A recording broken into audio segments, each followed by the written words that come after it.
Fear and anxiety? Dr. Algalves explains how we might use them as positive outcomes. Fear is an important one. What's the use of fear? How is fear useful?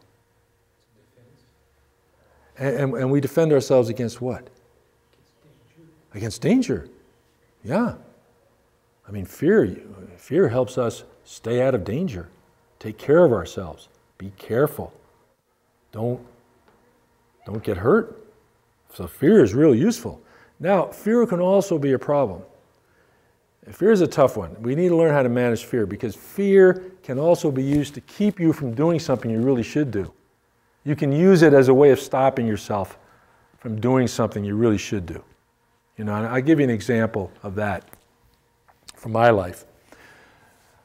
I was 43 years old. I had worked for years for local governments, and I decided I was going to be an organizational development consultant, a management consultant. And I knew that in order to do that, I would have to leave Las Cruces. I would have to spend time away from Las Cruces. Now, my wife loves Las Cruces. She don't want to move.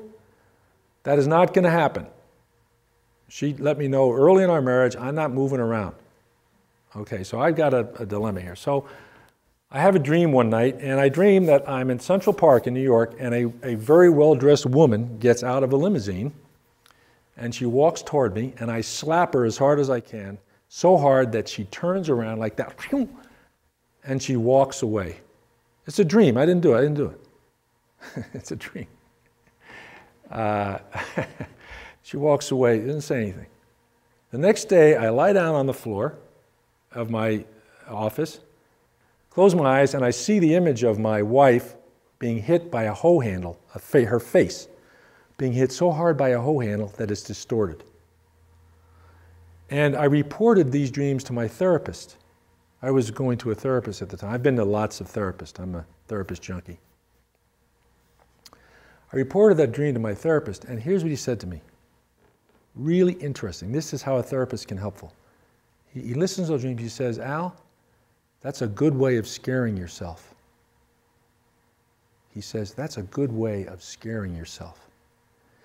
And he knew that I had a dilemma about pursuing my dream of being a management consultant and having to adjust to my wife's desire not to move and how am I going to do this and keep my marriage going. His message to me is you got to be careful you don't use that fear to stop yourself. So whenever you find yourself being afraid, you have to ask yourself, now is this something I really need to be afraid of? Or am I using it to keep myself from doing something I really should do? And this is not easy. This is where you're kind of using your gut, you know. Anyway, what happened was I worked it out with my wife. I found a way to do this. I did become a management consultant. I'd spent 12, 15 years doing that. I lived in Syracuse for 5 years. My wife joined me there for 3 years. I lived in Houston for a year. We worked it out, and that was great. So just to give you another story about this and how fear is a tough one. You may have heard of Edgar Cayce. He was a psychic, and the story is that he was waiting for an elevator one day, and the elevator doors opened. He looked in there, and he didn't get on the elevator. And as soon as the doors closed, the elevator plunged to the basement, and everyone was killed in the elevator. And somebody asked him, why didn't you get on the elevator, Mr. Cayce? And he said, those people didn't have any aura. That's what he said, those people didn't have any aura. So I asked a trainer one time, I said, well, how do I know whether I should pay attention to the fear or walk with it? You know this idea of walking with fear? You know, you're afraid of something, and you think to yourself, yeah, I'm afraid, but I really need to do this. And so you walk with the fear, you know? Say, okay, the fear and I, we're going to go do this.